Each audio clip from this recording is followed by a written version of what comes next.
স্বাগতম ইমন্সের আজকের ভিডিওতে। আজ আমরা আলোচনা করব অ্যাভারেজ কস্টিং মেথড সম্পর্কে। আলোচনা শুরুতে প্রথমেই আমরা জানব অ্যাভারেজ কস্টিং মেথড কি। অ্যাভারেজ কস্টিং মেথডের মাধ্যমে ইনভেন্টরি ভ্যালুয়েশন করা হয় অ্যাভারেজ প্রাইসে। লিফো ফিফো এর মতো এফকো পারপিচুয়াল এবং পিরিয়ডিক ইনভেন্টরি সিস্টেমে ব্যবহৃত হয়। এখন অনেকেই আমরা হয়তো পারপিচুয়াল এবং পিরিয়ডিক ইনভেন্টরি সিস্টেম সম্পর্কে জানি না। চলুন জেনে নেওয়া যাক। প্রথমে আমরা জানব পিরিয়ডিক ইনভেন্টরি সিস্টেম সম্পর্কে। এই পদ্ধতিতে কোম্পানি তার সমাপনী মজুত পণ্য সম্পর্কে তখনই জানতে পারে যখন ফিজিক্যাল ইনভেন্টরি করা হয়, এর আগে জানা যায় না। এই ধরনের ইনভেন্টরি সিস্টেম সাধারণত ছোট ব্যবসা প্রতিষ্ঠান যাদের মজুত পণ্যের সংখ্যা কম এবং স্লো মুভিং আইটেম রয়েছে এমন ব্যবসার জন্য বিশেষভাবে প্রযোজ্য। এরপর আমরা জানব পারপিচুয়াল ইনভেন্টরি সিস্টেম সম্পর্কে।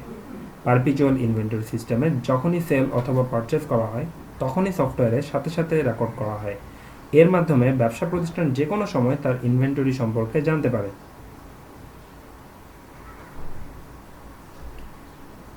একটি উদাহরণের মাধ্যমে কিভাবে অ্যাভারেজ কস্টিং মেথডে ইনভেন্টরি ভ্যালুয়েট করা হয় তা দেখে নেওয়া যাক। আমরা একটু কোশ্চেনটার দিকে একটু খেয়াল করি।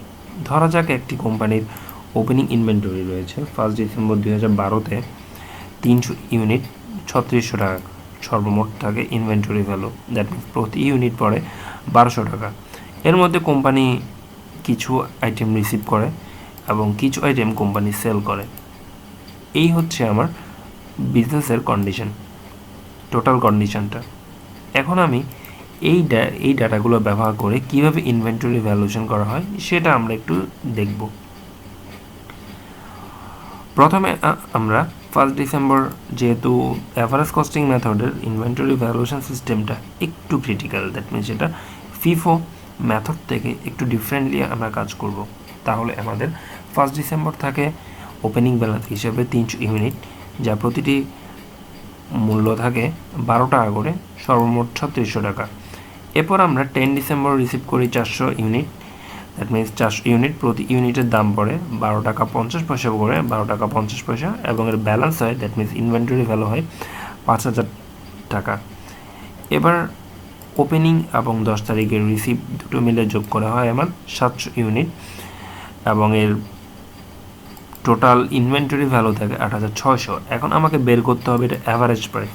অ্যাভারেজ প্রাইস বের করার জন্য আমাকে ব্যালেন্সকে ইউনিট দিয়ে ভাগ করে আমার এই ইউনিট কস্ট বের করতে হবে। দ্যাট মিনস 8600-কে 700 দিয়ে ভাগ দিলে 12.286 টাকা বের হবে।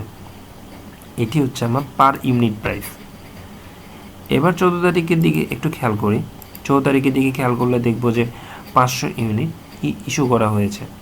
এখন 500 ইউনিট যদি আমার ইস্যু হয়, দ্যাট মিনস আমার স্টক থেকে কমে যাবে, তার মানে 200 ইউনিট থাকবে আমার ক্লোজিং ব্যালেন্স। এখন অ্যাভারেজ কস্টিং মেথডে ঠিক 14 তারিখে আমি যে এখানে যে অ্যাভারেজ প্রাইস যেটা পাইছি সেটা দিয়ে আমি 14 তারিখ আমি কি করব, ইস্যু করব। দ্যাট মিনস আমি যখন আমার ভ্যালুয়েশন করতে যাব ইনভেন্টরি, তখন আমাকে অ্যাভারেজ প্রাইসটাকেই বেস করতে হবে। দ্যাট মিনস তাহলে এখানেও ঠিক সেম জিনিসটা হয়ে যাবে, যেহেতু আমি এটা থেকে এটাকে লেস করে দিচ্ছি, তার মানে আমাকে এটাকে অ্যাভারেজ প্রাইস হিসেবে ধরতে হবে। তাহলে আমার ইনভেন্টরি ভ্যালু আসে 2457। এবার একটু খেয়াল করি যে 20 তারিখ কোম্পানিটি আবার 400 ইউনিট রিসিভ করে, প্রতিটি 14 টাকা করে, দ্যাট মিনস 14 টাকা 5600 টাকা। তাহলে আমার 14 তারিখে ক্লোজিং, 20 তারিখের পারচেস, দুটো মিলে যোগ করা হয় 600 ইউনিট, এবং আমার ইনভেন্টরি ভ্যালু দাঁড়ায় 8057 টাকা। কিন্তু 21 তারিখ আমরা দেখি যে কোম্পানিটি 500 ইউনিট সেল করে। 500 ইউনিট হলে আমার স্টক থেকে কমে যাবে, তার মানে 100, আর এখানে ইনভেন্টরি ভ্যালু 8057 থেকে 6714 বাদ দিলে থাকে 1343। এখন এই 13.48 ঠিক ওই আগের নিয়মেই এখানে যেরকম আমরা অ্যাভারেজ প্রাইসে দেখাইছিলাম, ঠিক এখানেও ঠিক সেম কাজটাই হয়েছে, যা আমরা এখানে অ্যাভারেজ প্রাইসে দেখাচ্ছি। এরপর আমরা একটু খেয়াল করে দেখি আবার যে 25 তারিখ কোম্পানিটি 400 ইউনিট আবার রিসিভ করে এবং প্রতিটির মূল্য 15 টাকা করে। তাহলে কোম্পানিটি 15 টাকা করে 400 ইউনিট রিসিভ করলে ইনভেন্টরি ভ্যালু দাঁড়ায় 6000 টাকা। তাহলে আমার টোটাল ইনভেন্টরি ভ্যালু এসে দাঁড়ায় 7343 টাকা এবং ইউনিট হিসেবে দাঁড়ায় 500 ইউনিট। 21 তারিখে ক্লোজিং, 25 তারিখে পারচেস, সর্বমোট 500 ইউনিট। এর অ্যাভারেজ প্রাইসটা ঠিক একই রকমভাবে আসবে, ঠিক যেমনটা আমরা এখানে বের করেছিলাম, যে এখানে যেরকম আমরা 8057কে 600 দিয়ে ভাগ করলে 13.42 আসে, ঠিক এখানেও ঠিক আমরা সেম কাজটাই করব। এখানে 7343কে 500 দিয়ে ভাগ করলে 14.686 আসে। এরপর কোম্পানিটি 28 তারিখ 100 ইউনিট সেল করে। দ্যাট মিনস 100 ইউনিট যদি সেল করে তাহলে ঠিক ওই একই অ্যাভারেজ প্রাইসে আমার প্রাইসিং আমি সেল করব। তাহলে আমার ভ্যালু এসে দাঁড়ায় 1469। এবার 500 থেকে 100 সেল করলে থাকে 400 ইউনিট। অ্যাভারেজ প্রাইস আগে নিয়মে রয়ে যাবে 14.686 এবং ক্লোজিং ইনভেন্টরি ভ্যালু থাকে 5874। কস্ট অফ ইস্যু, তাহলে আমার এবার ইস্যুগুলোর কস্ট কত গেল? এটি হচ্ছে শুধুমাত্র যে পরিমাণ অ্যামাউন্ট আমি ইস্যু করেছি, দ্যাট মিনস আমি সেল করেছি 6143 যা করেছিলাম 14 তারিখে, 21 তারিখে 6714 এবং 28 তারিখ 1469।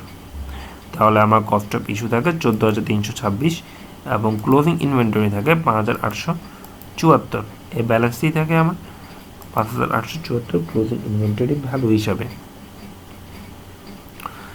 ধন্যবাদ ভিডিওটি দেখার জন্য।